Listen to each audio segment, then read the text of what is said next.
भोदेव दीप रूप कर्म साखी यविघ्न जावत पूजा करिष्यामि तावत् त्वं सुस्थिरो भव बातादि सलिल दोषेन पतंगादि पतनेन च निर्पापस्य प्रदीपस्य न दोष मम चेश्वर वाग्नये नमो नमः शरद पूर्णेन्दु शुभ्रा सकल लिपिमयी लोलरकुटंत्रिनेत्रा शुक्लालंकार भूषां शशि मुकुट जटा भारहार प्रदीपिताम् अक्षस्राग पूर्ण कुंभा बरमपि दधति शुक्लपट्टम्बरढ्यां वाग्देवीं पद्मपत्रां कुचभरनमितां चिन्तयेत् आत्मरूपां। आसाम साइंस कॉलेज रे मोदी में छात्र थी 1985 मसीहा 87 मसीह मुझे पाठ पढ़ुली ये पाठ पढ़ी ये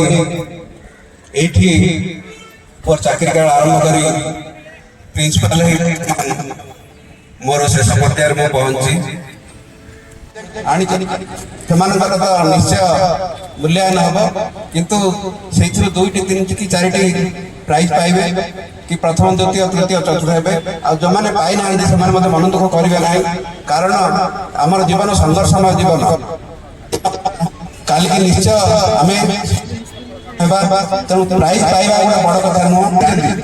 आम ता विषय बहुत किसी जानी एवं आम प्रयास कर बर्तमान मो आमर मुख्य अतिथि महोदय तथा आम सम्मानित समस्त अतिथि मान को सादर निमंत्रण एवं अनुरोध रखी जे आमर विज्ञान प्रदर्शनी समारोह तार शुभ उद्घाटन करवा। धन्यवाद।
Satu